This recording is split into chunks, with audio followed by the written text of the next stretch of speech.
If you're starting a new business, a new workout program, a new hobby, a new anything, it can be hard and scary, and it can be tough to convince yourself to take your shot. I felt that way with both of my careers, comedy and podcasting. What if nobody likes me? What if nobody listens? What if I fall on my face and I fail? Everyone that's ever started a business has had those exact same thoughts, so you're not alone. But those that have rolled the dice and powered through will tell you it's the best decision they've ever made. And a lot of them made it 100 times easier on themselves by partnering with Shopify. Shopify is like a permanent employee of the month because they can help take so much off your to-do list. They'll help you create a store website with hundreds of easy-to-use templates ready to go. They can help you create email and social media campaigns so you're reaching your customers wherever they happen to be scrolling. And maybe most importantly, Shopify is your commerce expert, helping with everything from inventory management to shipping orders internationally. And if you ever find yourself stuck, Shopify's award-winning 24/7 customer support is there to help you out.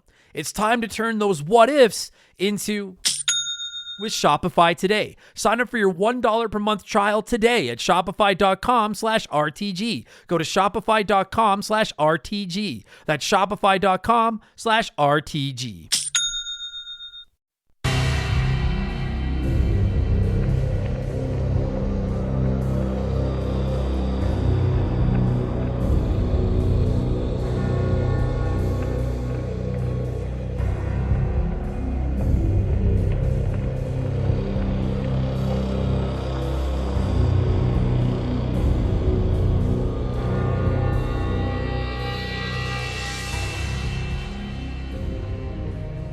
What's up, everybody? Welcome back to Remember the Game. It is my retro gaming podcast where every week a buddy of mine and I sit down and we geek out about the games we played back in the day. My name is Adam Blank. Thank you so much for listening to the show. And this week it is episode 368, and it's one of our prestigious Patreon poll-winning episodes. And we are finally showing a little bit of love to Mr. Maxwell Payne. It took down our franchises we need to start covering on the show poll. And a more deserving winner there might not be. People have been asking for a Max Payne episode of this show for years, and truth be told, I've been really stoked to replay it. I don't know why it took so long. Every year, Max Payne is on the list of games that I'm like, I gotta get to that this year, and I never did. But then y'all voted for it and forced my hand, and I'm glad you did, because it's Max Payne. I love this fucking game. I played it way back on the OG Xbox all those years ago, and I haven't played it since. And all I really remembered of my one playthrough of Max Payne was that the narrator had a really deep voice, there were comic book panels, and you could slow things down. That's all I really remembered. And after replaying it for the first time in like 25 years, it's pretty much what I took away from it on my second run as well, but with one extra piece of baggage. Like, the game itself is awesome. It's just awesome. But it has a couple of segments in it that are worse than death itself. If you've played it, you know exactly what I'm talking about. If you haven't played it, it's fucking coming because we're spoiling. Those nightmare segments are just a nightmare. Is like, I would rather have a nightmare than play those fucking segments again. But those little sections of the game aside, Max Payne's fucking sick. I think most people agree. You play as this like rogue undercover cop whose family is killed, and you basically just spend 10 or so hours going from room to room, shooting everything and everyone that moves. It's a little bit simplistic maybe, but it's really fun. The pacing is solid. And most importantly, like when you play Max Payne, you feel like a fucking badass. It's pretty awesome. I know I speak for many of you when I say that I cannot wait for the remake of this one and Max Payne 2, which I still need to play in its original form. If you haven't seen it, yeah, it's been confirmed. Remedy is remaking these games. I can't fucking wait because replaying it, I was like, this is rad, but it needs a 2026 facelift, so I can't wait to play the new versions of this. Anyways, joining me this week is the guy in my friend circle most likely to become a jaded undercover cop that takes the law into his own hands. That, of course, is my buddy Tyler. I just replayed Max Payne. He has not played it since it launched all those years ago, so he's going off memory and watching YouTube videos. But we did that thing where we both sit down and talk and reminisce about how much fun this game was back then, because that's what we do around these parts. And we'll get into all that in just a couple of minutes, because speaking of stuff we do around these parts, it's time for another edition of the Remember the Game infamous intro. Dun, dun, dun, dun, dun, dun, dun. And if you're new to the podcast, welcome aboard. Consider this your warning. Our intros are a little long. They're not that long. They're a little long, but they're fun. We talk video games and stuff, and getting past them is precisely 99.4% easier. than getting through the fucking nightmare levels in Max Payne. Because if you want to skip them, just take the little slider on your phone, go to right around the 30-minute mark. You should be into Max Payne talk. I'm getting pretty good at timing it out there. Or listen to the whole thing, which is what I recommend, because then you get the full Remember the Game experience. Like the game chat might be the steak, but this is your baked potato and your veggies and your wine and the fresh bread and your dessert. Because I know if I just say it's the veggies, no one's going to eat it. But if I add all those other things, maybe you'll hang around. So if you want to skip it, do that. Otherwise, listen to the whole thing. If you'll indulge me for just like a minute, I need to get my plugs in. It's how we keep our bills on around here. We have a Patreon. You probably know that by now. It's pretty much the greatest deal in the history of the internet, with the caveat of you need to really not distaste or detest the sound of my voice, because most of our Patreon perks include podcasts. We publish up to 4 additional shows most weeks, Monday through Friday. They have no ads in them, and same thing as Remember the Game, which is available on Patreon with no ads, with timestamps. Skip around, do whatever you want. Our subscriptions start at as little as $3 a month. You can also write into the podcast. You can vote on the games we covered. You can join our almost 1,500 member Discord, and you get instant access to literally hundreds upon hundreds of archived bonus podcasts, including Remember the Game 100% ad-free and the entire 368 episode back catalog. And I also do streams from 11 to 1 Monday through Friday for our Patreons as well, so they can pop by and holler at me over there if they would like to. In addition to all those other perks, you get a shout out. I get to hear me mispronounce your name. Like I might do to a couple of you, but I think I'm going to get most of these. A huge thank you to our newest Patreons: Darkside Sucks, love it. Brandon Wohlberg, So Very Jaded, Dominic Combs, Ford, Parahawk X, Jason Stockman, Chris Dufault, A Dumb Pizza Shit, Dark Doggy, H2OL,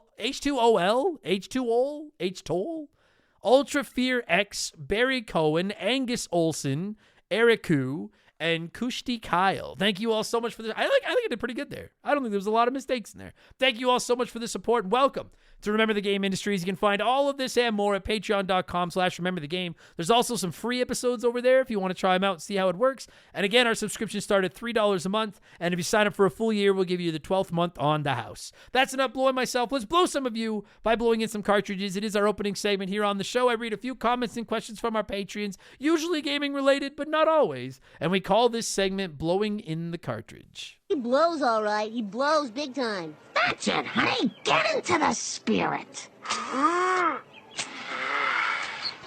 Let's blow. Our first blower this week is Hello, Mr. Thompson, who said, what would you say would be your top 5 games in lifetime hours played? Oh, boy.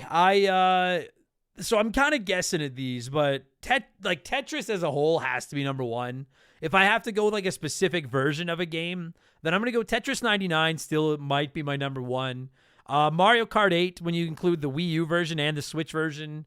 There's a lot of hours there. MLB The Show. And there was one specific one I played on my Vita like a motherfucker. I think it was 12 or 13. Whatever that MLB The Show is, I played through like 5 seasons of Road to the Show on that. That might be up there. I would guess like the Nintendo 64 wrestling games. But if you can't combine all 4 of them, then I'll say Tony Hawk Pro Skater 2 and Mario Odyssey. Has to be, because I've done 2 complete 100% runs of Odyssey, and that's not short. So I'll go with that. Tetris 99, Mario Kart 8, MLB The Show 12, Tony Hawk Pro Skater 2, and Super Mario Odyssey. That's my guess. I wish I knew that. Why? Man, maybe. I hope that's one of the things that happens when you die. I hope you get to see all of your lifetime. If this is a simulation, then we should be able to see our stats. And then you'll be able to look back at all the different times, or all the amount of time you spent on video games, watching porn, everything you've done. It'd be crazy. I hope we find out someday. Mike Green says, greetings, Mr. Blank. Clearly you're a fan of Video and Arcade Top 10. If Nicholas Pickles and the crew brought the show back, being geared more toward adults, would you watch it? As well, what kind of games would they have? Man, I would love to see them bring that back. But okay, so if you're going to gear it toward adults, I might watch it, but you have to allow profanity. You got to allow all the trash talk and profanity. And then what kind of games would they have? I would like to think it would be mostly multiplayer, because you'd be able to get the 4 people in the same room, playing their CODs, their Battlefields, their Mario Karts, etc. against each other. If you did that, allowed like uncensored language and put them all in the same room, oh, even better. Even better. Video and Arcade Top 10 revival, but instead of them playing modern games in the same room, they have to do classic like GoldenEye, where you could accuse each other of screen watching and stuff like that. WWF No Mercy, Mario Kart 64, Twisted Metal. Oh, fuck yeah. So I want that. They're drinking and they have to play old school games, sitting on the same couch together on a screen where they can accuse each other of screen watching and stuff. I'd watch that. That'd be sick. If you're listening, Nicholas Pickles, let's fucking pitch this shit. Let's make it happen. It's a good fucking idea.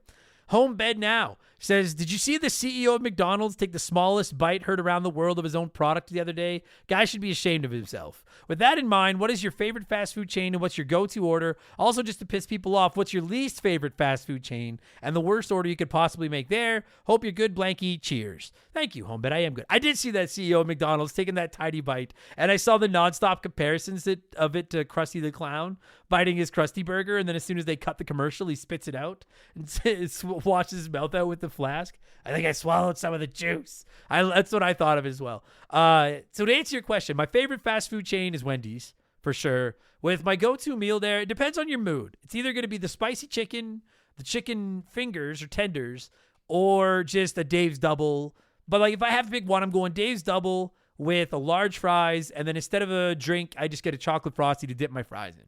That is as good as fast food gets right there. And then, yeah, you said at the risk of pissing some people off, let's do it. My least favorite fast food that I've had is probably Taco Bell. Like, I know some of you swear by it, and that's fine. Oh, no. White Castle is way worse than Taco Bell. Those are my least favorite, too. Taco Bell, like, I haven't had Taco Bell in years. Someone told me that they get the meat out of, like, a toothpaste tube, and that ruined it for me. I was like, I can't eat this shit anymore. And then White Castle just sucks. I'm sorry. You Americans are very, very good at your fast food. But your White Castle is garbage, and I can't be convinced otherwise. Just not good. Not good at all.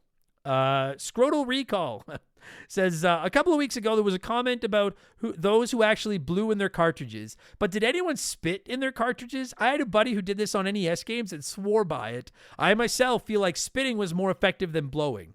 That's fucked. I've never spit. Like, I know now not to blow. You go get your Q-tip and your alcohol, and you rub it down, and you clean it, and it works.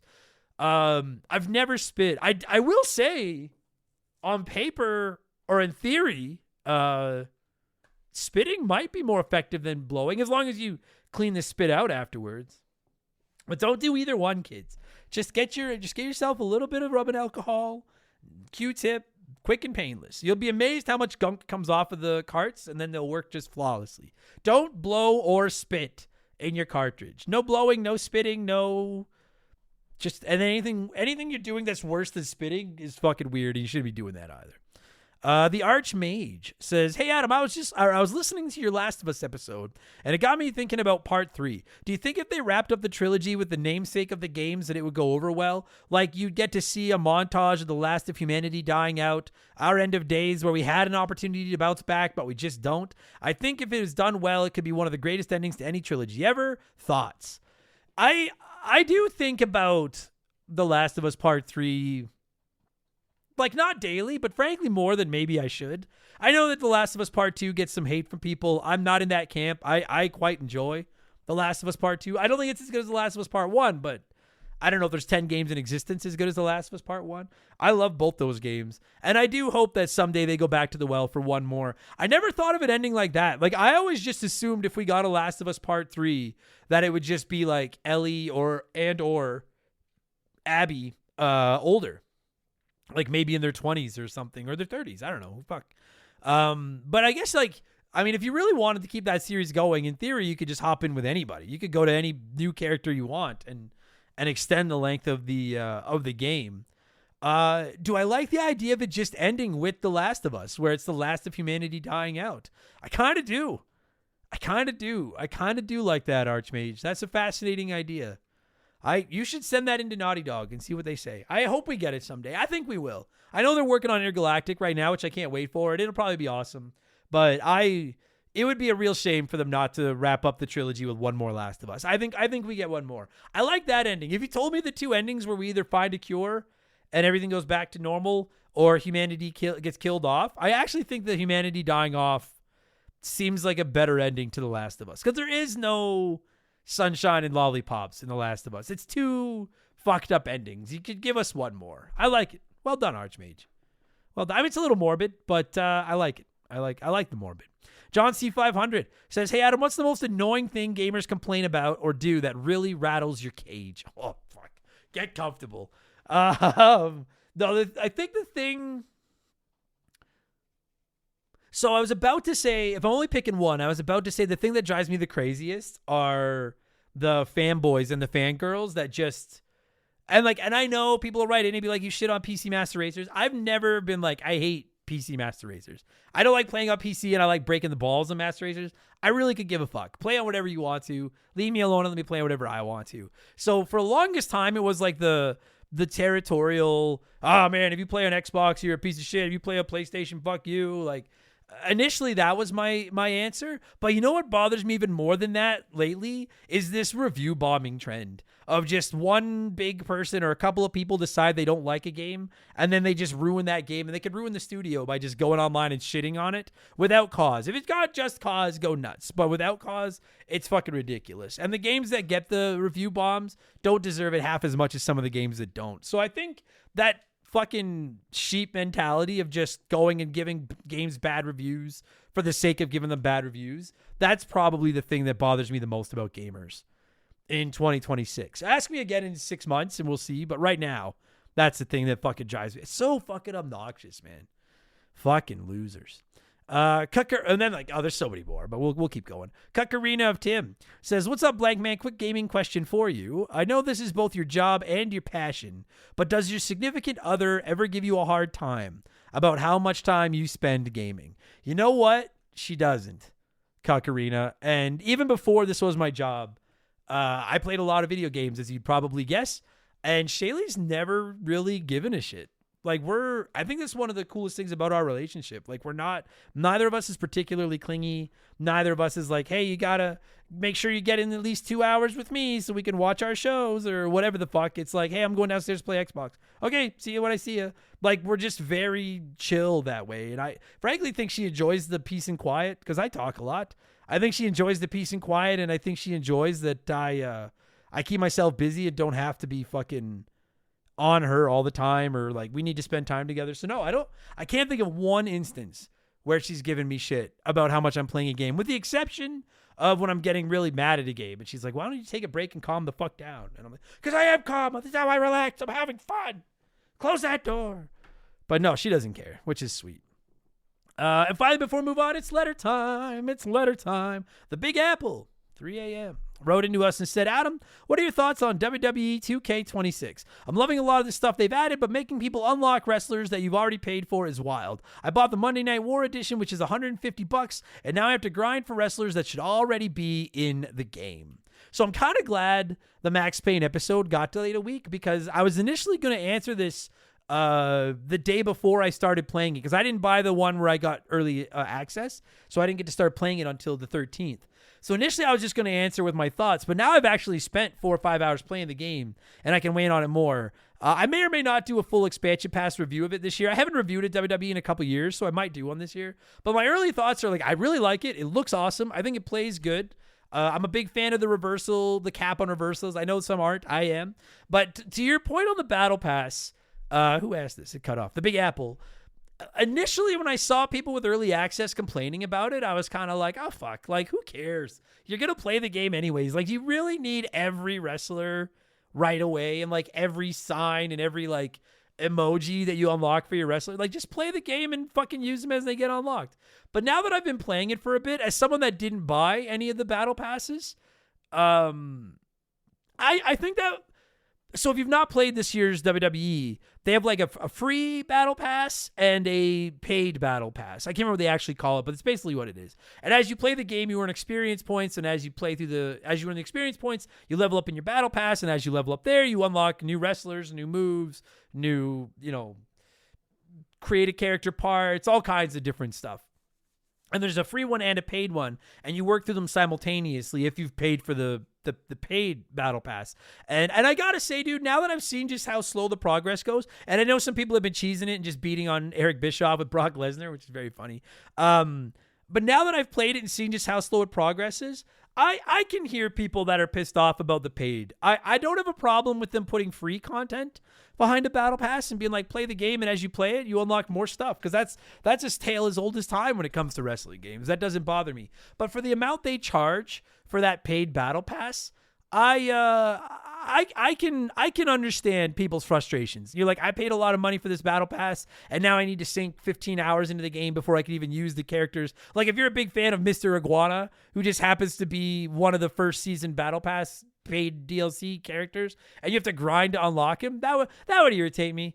So I can get on board with people that aren't impressed with it. I'm curious to see if they walk it back next year or not. I don't think I'm at a point yet where like it's going to cost it any points on my review, but I'm not going to roll my eyes at people getting mad about it like initially I was, because I think it is kind of ridiculous. Give people, and then the fact that like one of the fucking head honchos of the game came online and was like, you guys aren't doing it properly, you're ruining the concept, and everyone wrote back and was like, go fuck yourself. We paid for our characters. Just give us our fucking characters.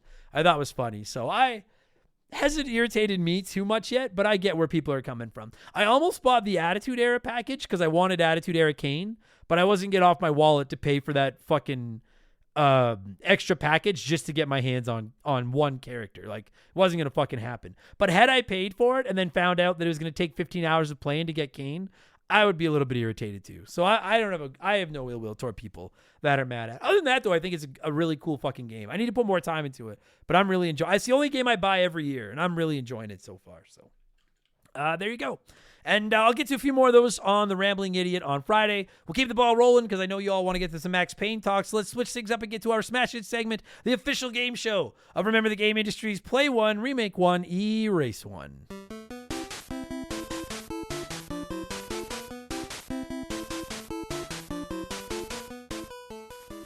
Adheres to classic concentration from the NES for unknowingly providing us with the theme music for the show. The rules are simple. Every week I give our patrons 3 retro video games. They can play one as it was released, remake one as a modern game, and the third is erased from time forever. And as always, there are no wrong answers, but there is a right one. We'll get to that in just a minute. This week we're talking Max Payne, so I went with 3 gritty cop/ex-cop games, I think. I've never really played any of these, but I think they're all about some form of angry law enforcement people.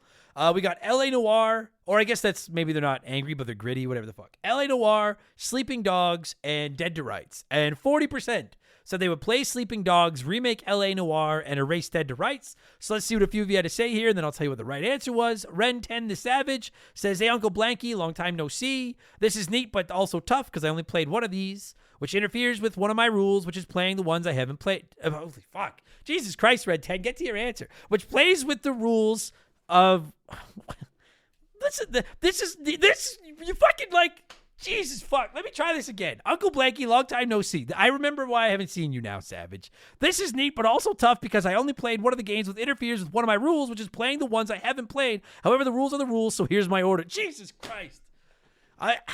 Double secret probation, Red 10. Fuck. I'll play L.A. Noire because even though it's the one I played, I felt it holds up very well today, and it's underrated with great storytelling. People still sleep on it, which is upsetting because it's such a well-made crime investigation game. You may not like my answer, Ren 10. I'll remake Sleeping Dogs because I really find the atmosphere amazing and would feel with graphical updates it can make a beautiful game. And then I'll erase Dead to Rights because, well, I have heard great things about the series. It doesn't seem to have the unique flavor of sauce the other two have, if you catch my drift. I don't. I lost it in your this is the one, which is almost like the one, which is the rule, which is the rule. The rule of the rule is that the rule is the one, which is the thing. Fuck. Double secret probation again. God damn it. But thank you for writing in, Ren 10. Good talking to you. Dylan Jacobson. So I don't know why I struggled so hard to fucking read that. That just wrecked my brain, man. Holy fuck. Ren 10, you are a savage. Dylan Jacobson, remake L.A. Noire, play Dead to Rights because I haven't played it yet, erase Sleeping Dogs. That's how you do it. That's a good answer, Dylan. I like that. Be the shortest answer I've ever read on the show. Well fucking done. Agitated Intern says this one was tough, but I managed to play by the rules. I'll play Sleeping Dogs because I have it on Steam and still find it to be an enjoyable experience. I'd remake Dead to Rights because of the action-packed good time it provides players, and I think a modern paint job with updated companion AI for your furry friend, as well as modernized gameplay and quality of life changes would add to the fun in many ways. And then I'll erase L.A. Noire because I don't know about you guys, but I got incredibly bored of just pushing X. Oh, look, the suspect is lying. Press X to doubt. Yawn. That is kind of what I remember of that game as well. I haven't played a lot of that game, to be fair, but that is what I remember as well. And oh my God, Trampoline says, radio. So off the bat, I can say play Sleeping Dogs. This game still plays well as it is, and whilst it could use a fresh coat of paint to modernize it, I do have to move over now to my remake, which is LA Noire. This game was absolutely amazing back when it came out and was so revolutionary that it definitely deserves a much more needed polish, adding in a few extra side missions and maybe expanding on the interrogation system more, which leaves dead to rights. I never played this, so I'm happy just letting this one drive by me at high speeds. See ya, bud. See, I like that you didn't just say I'll leave that one to be dead, because like you could have, because it's dead to rights. I like that you thought outside of the box on that, Trumbopoline. I'm going with just 11% of you. I hate to say it, but only 11% got it right this week, as did I Am the Johnny 5, who said I'll play Sleeping Dogs because I never have. I'll remake Dead to Rights because that game was awesome and could use the Resident Evil Requiem graphics, and I'm erasing LA Noire because, well, I've never played it either. I remember a friend told me I wouldn't like it, so be gone with you, peasant. That is the soundest logic I've ever heard. Hey, dude, have you ever played LA Noire? Oh, no. I hate that game. Oh, really? How come? A buddy of mine told me I would. I'm not even mocking. I can respect that logic immensely. Very, very much. Same order for me, different reasoning. I'm going to play Sleeping Dogs because I haven't played hardly any of these games. There's only one I've played at all. And of the three, Sleeping Dogs, after like reading the summation of it, is the one that interests me the most. So I'm gonna go with that because I think that sounds cool. I'm gonna remake Dead to Rights because it's the oldest, I believe. So by default, it probably needs the facelift the most. And then I'm gonna erase LA Noire because I don't care for it. My brother used to fucking be obsessed with that game. Like I always picture him playing it like Martin Prince. My dinner, like tell me more. But every time I tried LA Noire, I just was like, I don't. What is this? I'm sorry. I know it's been like asked for an episode. Maybe someday it'll get one. But in my limited hour or two of playing it, I don't care for LA Noire. So it can be erased and, be gone with you, peasant, as I Am the Johnny said. That's what I'm going to do. Thank you, everybody that wrote into the show, as always. I appreciate it. What have I been playing over the last week? And then we're getting into Max Payne. I've been playing a ton. It's been 2 weeks. I've been playing a ton. Max Payne, which I'm done. You can hear the review of it. Resident Evil Requiem, which I'm done. You can hear the review of it from last week over on Patreon. It's awesome. I played Slay the Spire 2, which is fucking as sick as I was hoping that it would be. I'm playing WWE 2K26, which has been very good. I'm playing Fear, which we'll be reviewing on Remember the Game next week. It's a pretty cool little game as well. And then I've also been playing Mega Man 4 just to get ready for an updated an upcoming Remember the Game. I love me some Mega Man, but it's just an excuse to replay them. So I've been playing a ton of video games the last couple of weeks. And you know what? It's been pretty fucking awesome. I love playing video games. I also love talking about video games. And that's what we're going to do in just a second. I'm going to let a sponsor in here peddle their wares. And when we get back, it is Max Payne talk from here until the end of the episode. Remember the Game will return after these messages. Rockstar Games presents Max Payne, the intense story of a fugitive undercover cop who is framed for murder. A man with nothing to lose. Revolutionary bullet-time gameplay slows down the action, showing bullets in flight, giving Max the edge against impossible odds. Prepare for pain. Max Payne. Get it now on PlayStation 2, Xbox, and PC. Rated M for mature. This episode is sponsored by BetterHelp.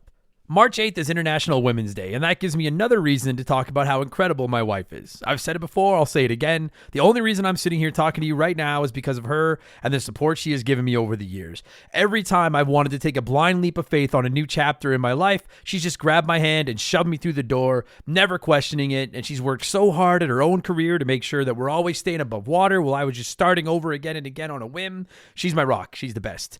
We get so busy looking out for the people we care about that it can be easy to forget to balance the scales and make sure you're looking after yourself as well as your family. Therapy can be a great way to help you set healthy boundaries and make sure you're taking care of you as well as them. BetterHelp can be a fantastic way to start your therapy journey. Their industry-leading match fulfillment rate means they'll do a great job of pairing you with one of their over 30,000 therapists that are best suited to your needs. And sessions can take place online, so you can meet with your therapist when and how it works best for you. And if it's not a fit, you can switch therapists anytime for no additional charge. BetterHelp has served over 6 million people globally, and they're rocking a 4.9 out of 5 average rating when it comes to their live therapy sessions. Your emotional well-being matters. Find support and feel lighter in therapy. Sign up and get 10% off at betterhelp.com/rememberthegame. That's BetterHelp, HELP.com/rememberthegame. All right, let's talk some Max Payne. No shortage of comments from the community this week. Almost 50. Like most weeks when I open up the topics or the game chat to the community and I'm like, hey, have you ever thought on this game? Weigh in. We get like 20, 25. We had about 50 on Max Payne. So I couldn't share all the love, but I'm going to rip through as many of these as I can here. Let's go. AJL 2019 FTW says, everyone talks about the nightmare sections, but I don't mind them that much. What I can't forgive is my dumb child brain for not knowing how to shoot the cables at the end of the game. Maybe it was in the manual somewhere, but I didn't realize that holding the aim button would make the scope zoom in, and I was just pressing it to open the scope. You know what? I was able to zoom in and still struggled with those cables, so don't feel bad, AJL. It would have. It happens to the best of us. We talked about that a little bit, but not even close to as bad as the nightmares. That I can't agree on. Oh my God. Orion Pax says the crying baby. I so wanted to just stop playing because of the crying. I think I fell off 10 times before I just turned the sound off. That's the fucking nightmares. That's what happens. It's awful. It's awful. Diablo Spartan says love, love, love Max Payne. Technically it says live, love, love, but I'm guessing that's a typo. But love, love, love Max Payne. I will always remember chasing a perp down a hallway, bullet time diving through the door he ducked into, turning midair, and shooting him in slow motion. Most badass I've ever felt in a video game. But fuck the baby crying blood trail puzzle levels. Those are the stuff of nightmares. Fuck it, literally. I do agree, though. I as badass as I've ever felt playing a game was Max Payne as well. I get that part. Adam McPherson said, I really love the part where you followed a red line in the dark. I'm always looking for new and fun opportunities to play with the brightness levels in vain. This did not disappoint. Thank you. It's terrible.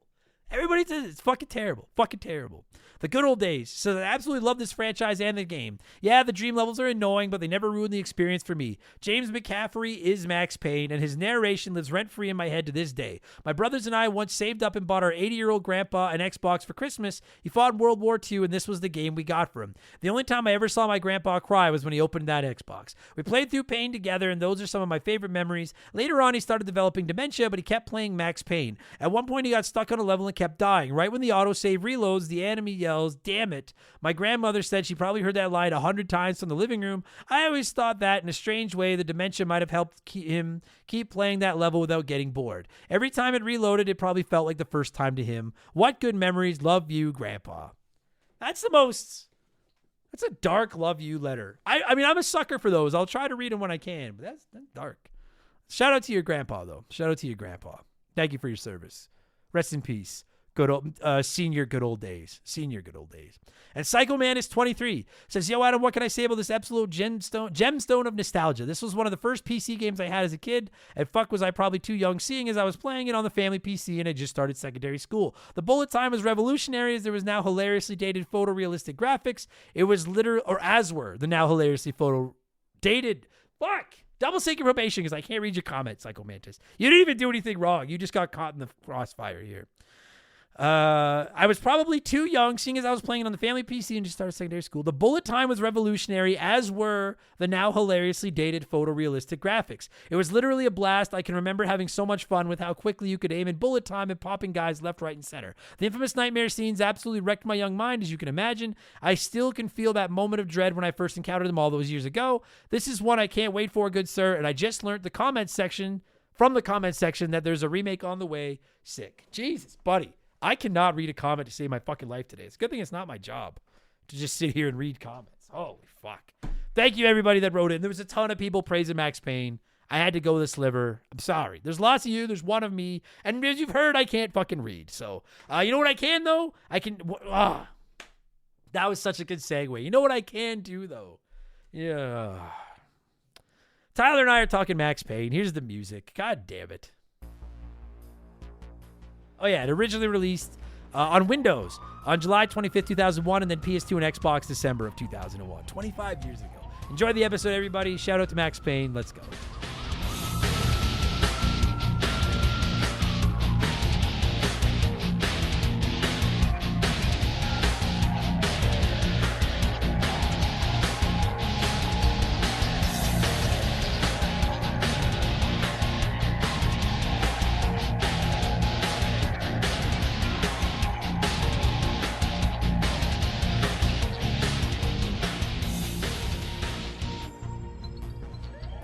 All right, joining me via the blank phone on a Saturday night to finally talk Max Payne. Buddy, it's my buddy Tyler. I think you probably know that because I probably said it in the intro. But Tyler, how are you? How's life?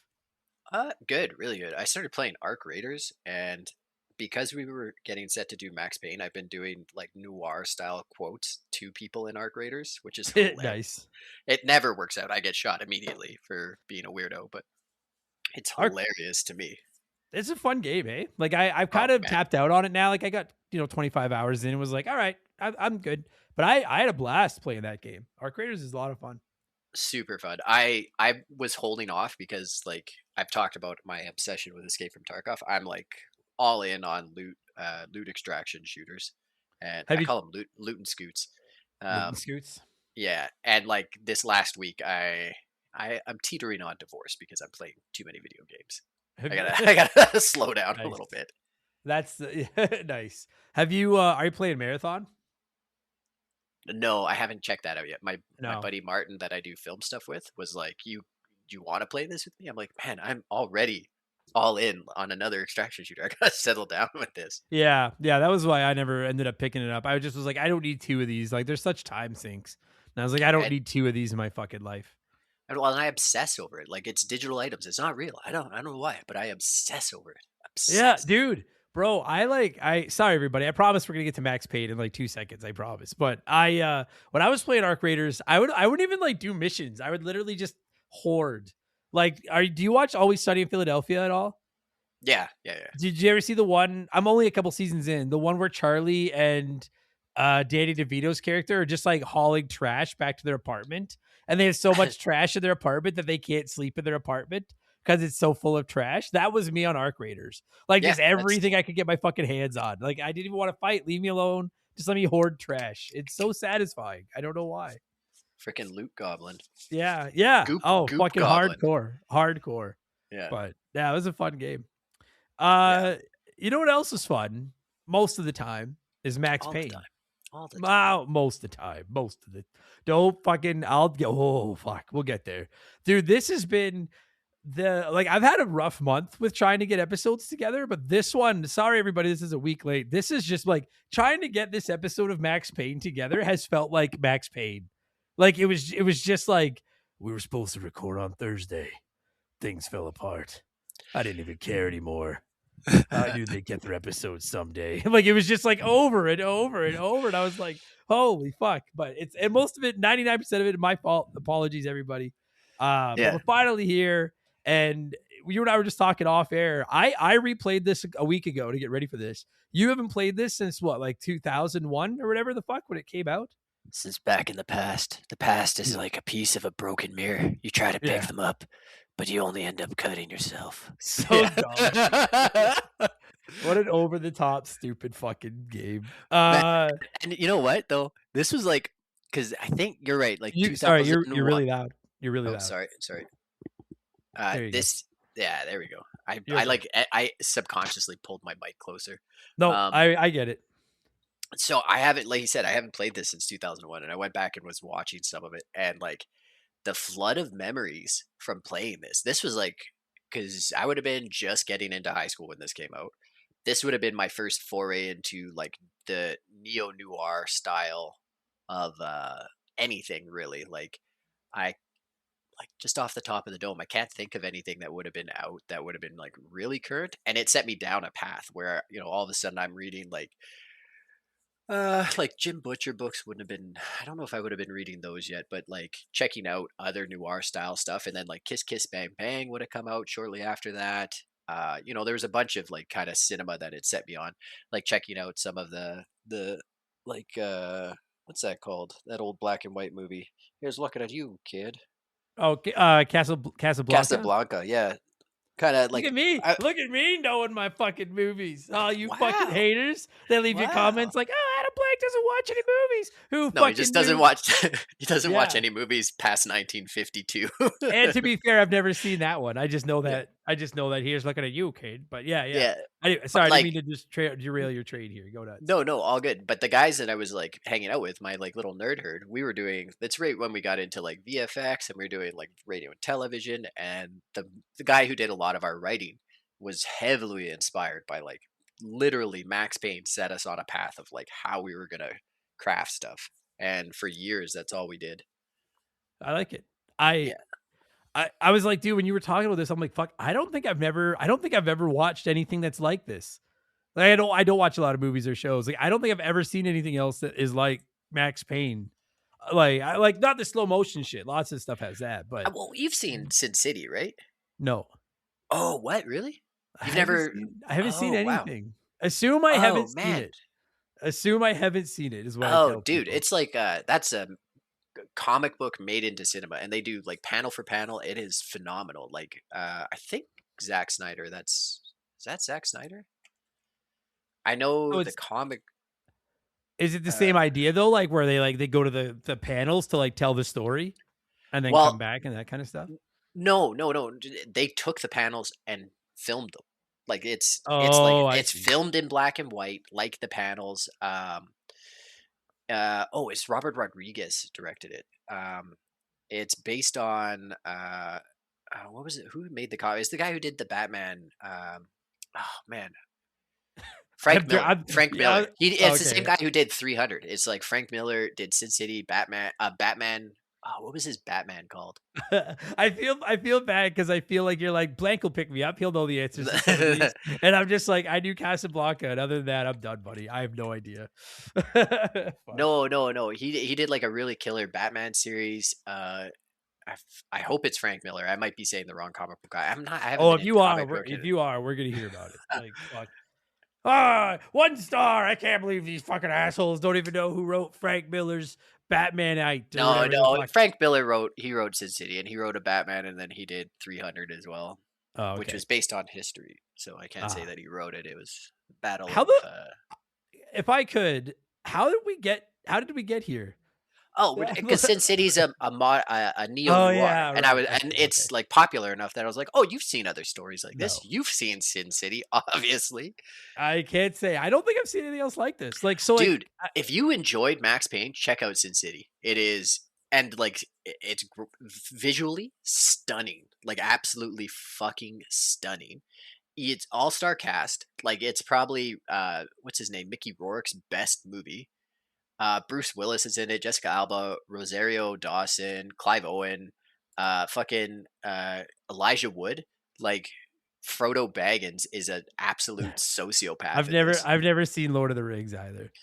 God damn it! I know Frodo. He's my precious guy, right? No, no. Oh no, that's That's oh fuck, Gollum.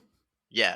See, Man. I He has two names. He's kind of got like a split personality. This episode has already cost us 1 full star on reviews. Like, no idea where the fuck we are. It's a week late. People have been yelling at me for like 2 years to cover Max Payne, and now I'm sitting here talking about Ganon from Lord of the Rings or some shit. Fucking people are losing their minds. Oh, Ganon from Lord of the I should save this for April 1st and just not talk Max Payne and just see how long people listen before they get angry. But so Max Payne falls under the category of neo-noir. And so that's like noir style stories where it's like the gritty detective story with like heavy monologuing. But like he's not monologuing verbally. It's like you hear his inner monologue. Yeah, that's how you say that, inner monologuing. And like I think there's probably like a date where neo-noirs start in the 60s or 70s. Like the original noirs were like a big 40s thing with Casablanca, stuff like that. And then that leads to the 60s and 70s. There's been tons of films like Taxi Driver's a neo-noir, Blade Runner, Blue Velvet, like Drive. Drive is a killer one.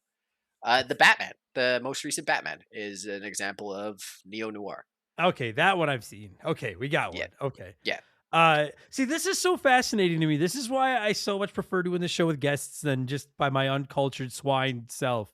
Because, like, I was ready to come in here and be like, I really like the funny look on his face, and I like the way you can move in slow motion, but I don't like the scary nightmare parts, which are all things we're going to get to.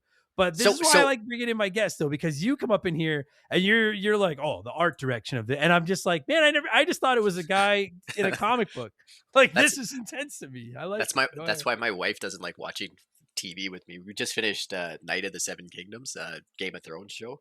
And I'm like, Okay. oh man, they're using the Fibonacci sequence in all these shots. Oh, look at this. They got the rule of third. Oh man, these forced lines of perspective. Look where the horizon line is. That makes this shot more interesting. She's like, you're a freaking nerd. Shut up. Yeah. This is Oh. no. I like it. I like when people like you and Mark McHugh can fill in the missing gaps in my whole of my head. So, anyways, I didn't mean to derail you. I am enjoying your passion for this. Oh, I was just this is the memory lane thing. Like this made it so that this game was why I like neo noirs. I really like this style of storytelling. I think it provides a writer the opportunity to like lay in heavy verbal poetry in something. Man. Whereas like, you know, So if you haven't played this in 25 years, is that like your lasting impression of it then? Is like the neo noir, like the storytelling method? Like it's like because Yeah. before I played this a couple weeks ago to get ready for this episode, someone's like, "Yo, man, you ever played Max Payne?" And I was like, "Yeah, that's the one where you go in slow motion and shoot the guys." Like that's what I remember from this game is like bullet time. Yeah. And you know, like that's it's fascinating to me that like we both like this game, but just like the just different points of it like stand out to. It's interesting. I don't know. Yeah, the That's gameplay. wild. I like the bullet time was definitely memorable, but like the gameplay, like you know, that's 20 years ago. That they've polished that in other games, and Oh, buddy, yeah. On the note of that, I can't remember if we talked about this on the air or off the air. But you were like, "Yeah, I was getting ready for this episode and watching some clips." And you're like, "I guess this is what I remember it like." It when I started playing it, I had fun replaying it. But like my nephew Ben came over at one point and was watching me play it for like 20 minutes, and he's like, "This is kind of neat, eh?" And I was like, "Buddy, when I was literally your age, I was like 19 playing this game. I was like, this was the shit will peak. never get more real than this." Yeah, yeah, Like yeah. you know, and I hate to say it because it's not digging it for any points or anything like that, but replaying it 25 years after it came out, they've announced they're remaking it, and I'm like, yeah, this one needs the remake. I'm ready for a remake of this one. So Uh, it's this because this was the little original Xbox, this wasn't like 360 era. I don't think yes, it was. Yeah, it was. I think it was PC first. it was. It Yeah, was. I played it on PS. PC. Yeah, of course you did. And then PS2 and Xbox. Yeah, I played it on Xbox back in the day. Yeah, so Uh, like that's right there, super limiting in what they could do. And there's a point in like Xbox 360 where things don't necessarily get better graphically. There just gets more, you know, like where I agree. I agree. Atmos, you know, like the textures they put on things, it's like, yeah, that's about as much as my brain and eyes can perceive. But then there's just more objects. Rooms are more full, there's more debris, like, you know, or like the environment starts to look hyper realistic, right? Yeah, I agree. I Max think Payne was not there. no, Max Payne I was no. like Gears of War. The like we've covered Gears of War, and I've gone back and looked at the old the original Gears graphics, and been like, I kind of like that better than the remastered. In like, there's aspects where I'm like, oh no, they polished this and this looks better. There's other aspects where I'm like, it looked better before. Yeah, I truly believe that like the PS3 Xbox 360 era, like you're right that the jump from the PS1 to the PS2 and the Xbox era, that's probably like NES to Super Nintendo for 3D. Like Yeah, that yeah, was like, you know, like you go back and listen, I love it as much as everybody else, but you look at like Resident Evil 1 or Metal Gear Solid or Final Fantasy 7, you know, and it's like, ooh, like for yeah, yeah, yeah. PS2 and the Xbox cleaned them up. But I feel like the PS3 and the Xbox 360, like it felt like all it was like instead of his like because you look like you play Max Payne and his face like that's one of the most iconic things about this game is that fucking golden eye face like Yeah, where yeah, it's yeah. just that guy's. I don't know who the guy is. I know a lot of people do. Do you know who plays him? Sam Lake. He's the Okay. writer. He's the writer of the first two games. I don't think he had a hand in the third one because the third one was kind of trash. But he's the writer definitely in the first two games. And that facial expression, like that's not something that they were like, oh, this will be funny, you know. And they took a bunch of pictures of Sam's face and then made the character. He makes that face. He can do that. You know, like how Jim Carrey can do the Grinch face. Yeah, yeah, yeah. Sam can do. He's got like that kind of facial structure that he does It's that smirking like oh, we it's used such to a always say great face. we used to always say that's the guy you get into an elevator with, and he farted, and he's trying to scowl like, "Oh, who did that?" But he's Yeah, because he totally. Yeah, knows it was yeah. him. It's the like I Well, farted, but I know, and I'm trying to hide it face. and that's one of the things that I love about this game so much is that like it's got such a I mean, it's got a serious it's got obviously like a a little bit of fromage, there's a little bit of cheese in there, but like it's obviously a serious tone in the sense of like this dude is an undercover cop, he lost his wife, he lost his kid, he's gone, he's gone, he's gone. He's like, I'm Yeah, gonna kill every one of you motherfuckers. And so yeah. like when Like I think first 5 minutes of the game, there's that you walk into a crib with a dead baby in it, and yeah, you're gonna yeah, be yeah, that's yeah. super dark and intense. Like you don't see that in a lot of shit these No, days.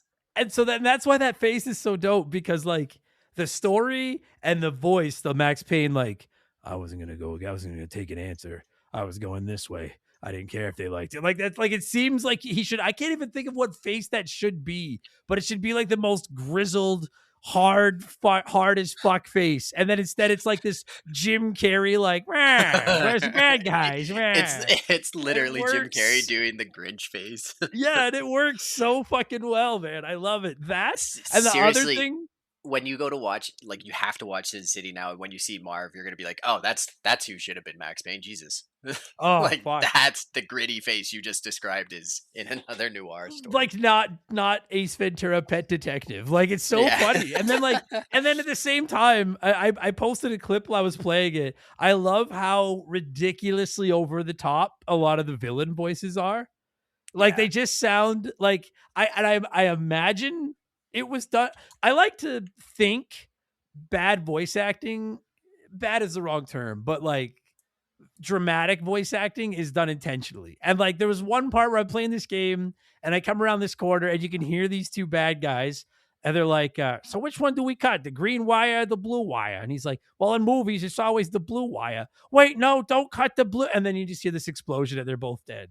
And yeah, it's yeah, so yeah. stupid. But I'm like, that it's almost like it's like a little bit of sweetness to go with all the bitterness that is the story and atmosphere of this game.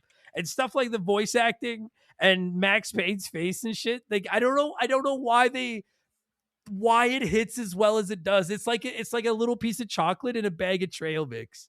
Like it's just this little bit of sweetness that just fucking lightens the mood for like 2 seconds. Because this entire game just revolves around running around and shooting hundreds of people. Hundreds. And not falling to your death. Which we'll get to because it sucks. Yeah. Uh-oh. No, Yeah, no. so it just I don't know, fucking just kills me. It just makes me laugh every fucking time. This guy's stupid face. So Well, and you then it's funny is because they like it's so cool. Like this is in the Wild West days of video game development, right?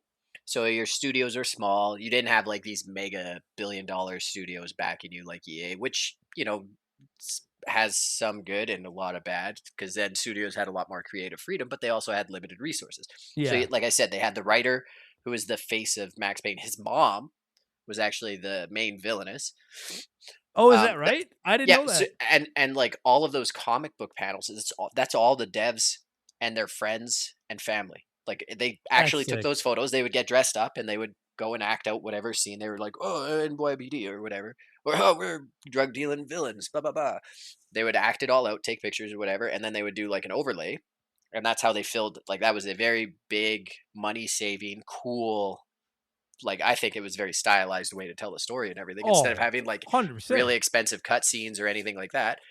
But they realized that they had to put some money into like a voice, right? You couldn't Sure. have the writer reading it when he has a Yeah. nasally voice like myself. Yeah, it So couldn't be they me. Yeah, like yeah, like me. not Like not not a million. Yeah. Shaylee and Billy were dead, and I knew someone had to pay. I was so fucking mad right now. Like it'd just be terrible. Like just the fucking min pain, Yeah. Yeah. minimum pain, just Yeah. terrible. Minimum Uh, pain.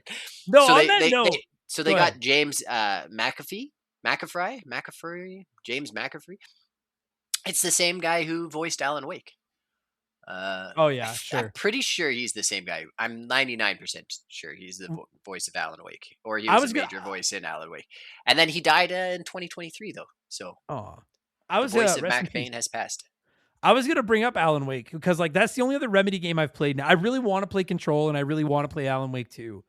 But the only Remedy games I think I've played are Oh, Alan Wake and this one.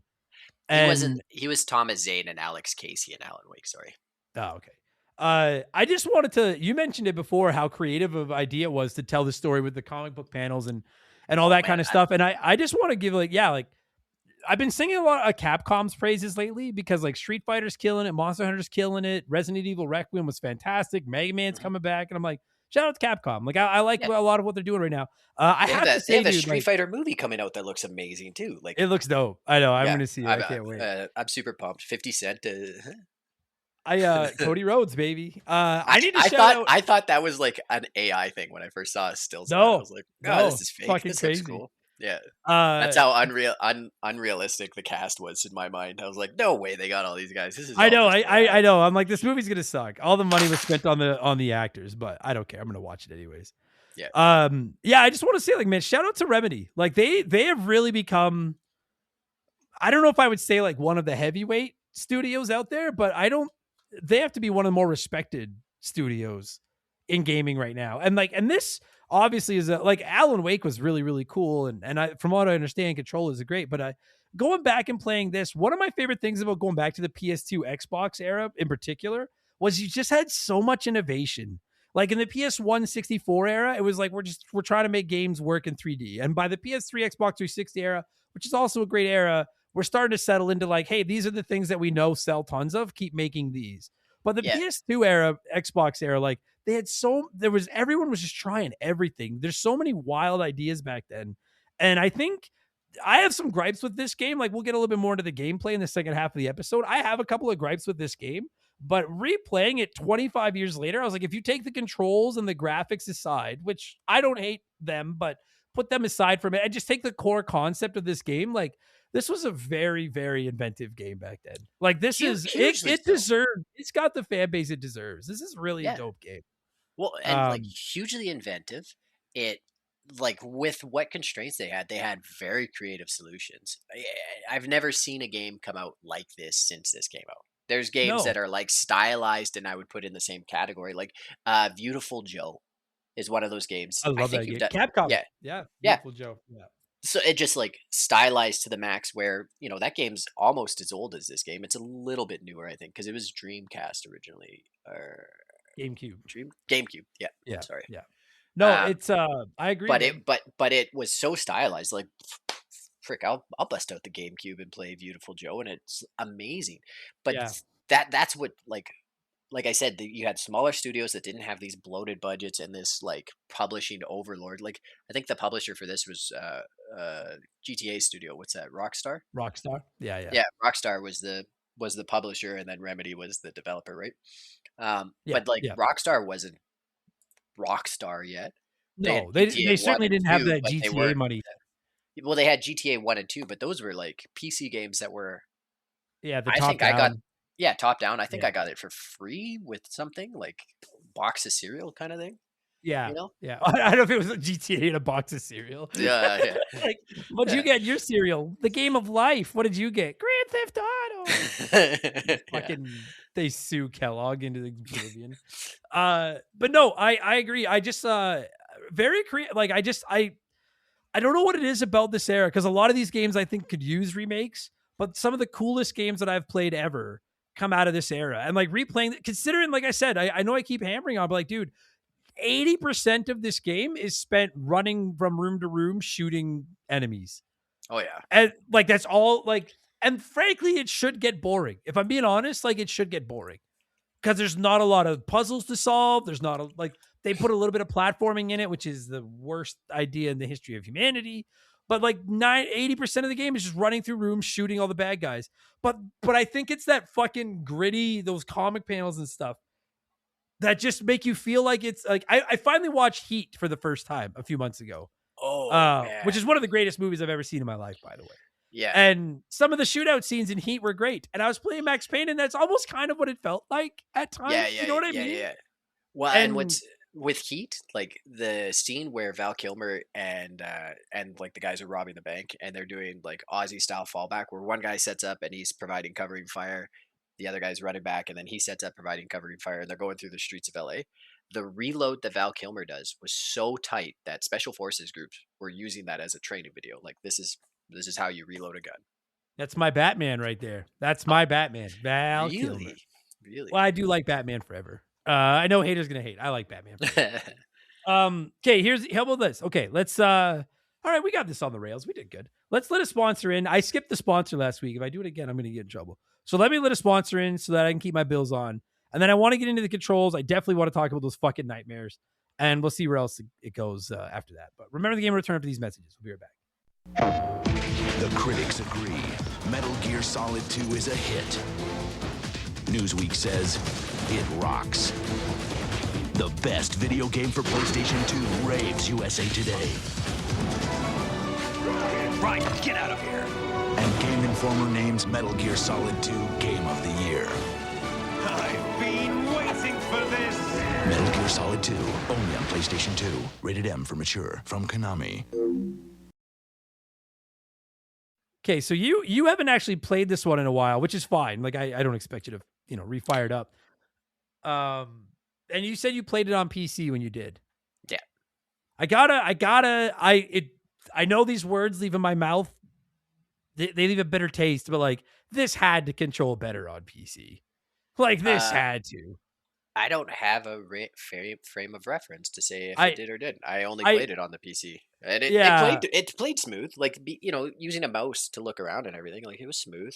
Well, I had people comment and be like, it was easier to like where it was hard, dude. Like, so the shooting on a controller was fine because it gives you a little bit of the auto aim. It's us console gamers are a little slow. You got to help us out a little bit. So that was all well and good, and I could get Max to run from room to room, no problem.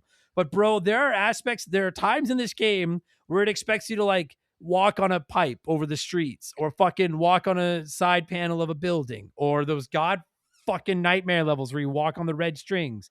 And I don't know what it is. And I don't remember it being a problem 25 years ago, but like Max runs like he is drunk all the time. It is so fucking difficult to get him to just go in a straight line. And it's like, bro, this nightmare you keep fucking dying in, you can get through it if you just walk in a straight line, brother. I know let's just do it. The nightmare is the stupidest fucking thing of any game that I have played in so long. Tyler, it's like a 9 out of 10 game with a 1 out of 10 section that they make you do twice. And the one where you need to run through the hallway and follow the screaming baby, I can live with that. But when you need to walk on those fucking red lines and stay in these, why? And the baby is screaming in your mind the whole time, and it die over and over again, and you can't get him to walk in a straight line. And people are writing into me being all like, "Oh, that's just because he's in a nightmare and he's high on drugs, and that's what he's supposed to be feeling like." I don't want to hear it. I don't. If you can explain to me why they thought that should be in the game, I would love to hear it. Because it's terrible. It's terrible. The AI overview of it says it's a renowned, challenging dream sequence that reflects the protagonist's guilt, fear, and grief through surreal, horror-like gameplay. Turns out it was just it is renowned, challenging dream sequence. I get what they were doing, that you wanted to show how messed up the character was. Like, the past is like pieces of a broken mirror. You try to pick them up, but you only end up cutting yourself. Like, I get it. He's trying to embody that. I just, well, I don't know. And that's what some people wrote in saying is they're just like, they're trying to express like how much pain he's in. Like, and I get that. And I understand, especially on 2001 hardware, there's only so many. This isn't Resident Evil 8. Yeah. There's only so much you can do with. I get it, but imagine it was the Scarecrow nightmare sequences from Batman Arkham Asylum. Those are brilliant. Like if they had if they had the technology to blow the lid off of Max's mind and go in deep, and all of a sudden you're in like a DMT fueled hellscape. Yeah. It would have been. I think it was limiting what they had for like technology. That's what limited it. Because the idea of having a hellish, a pair of hell or a couple hellish nightmare, like you're after, what's the drug called? It was not Veil. Starts with a V. It Yeah, it starts is. with a Yeah. V. Not I'll get it Fin- here. I fit Valkyr. Valkyr. Yeah, yeah, yeah. Yeah, I was Valkyr. close with Vale for. Oh, because there was Valhalla projects, Valkyr, Valhalla project. Yeah, yeah, yeah. So like if they had the technology and like Arkham Asylum's what 10 years after this, if that. Yeah.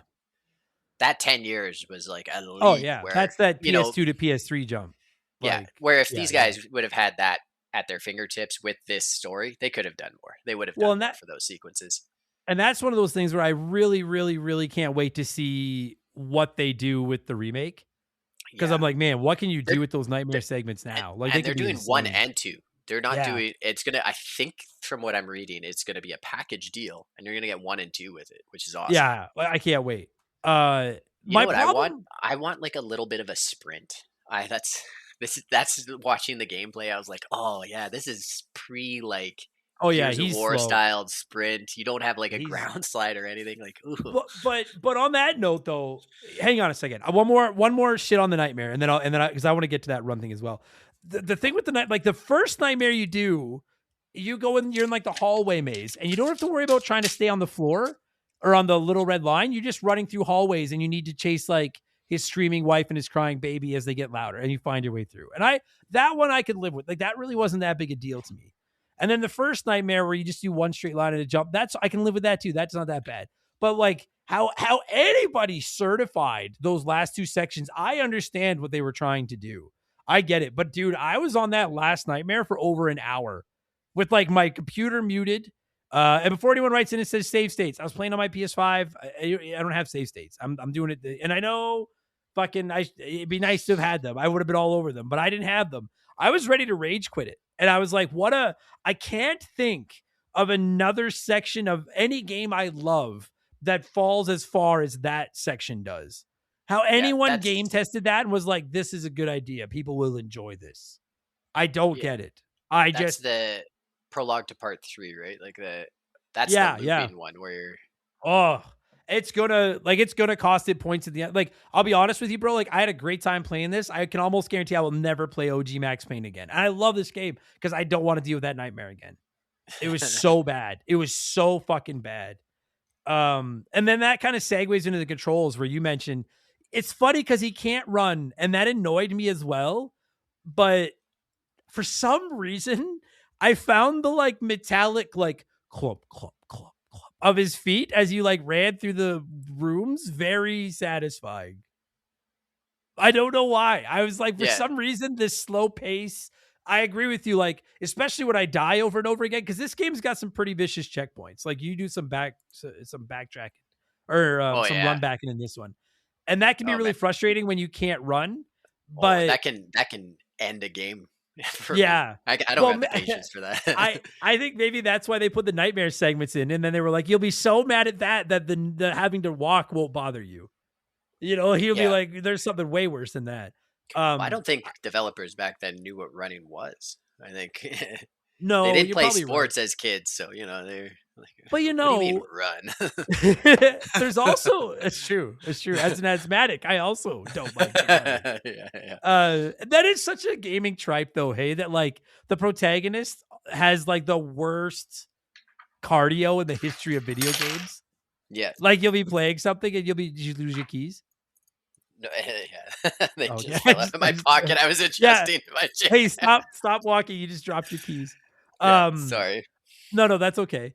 It's so funny though. There's so many games where like the protagonist has no cardio. And in this one, it's not even that he doesn't have cardio. He's just like, I'm not running.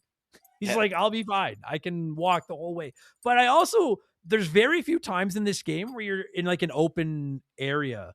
Like it's a very claustrophobic game. And in that case, the running's not the end of the world because you're constantly like coming up to a corner and trying to like peek around that corner and stuff, you know? You're going up flights of stairs and down flights of stairs. You're in buildings 99% of the time. And to that point, when you are outside, like, because it's like a big snowstorm, right? Like that's part of this point of the game is there's this big snowstorm.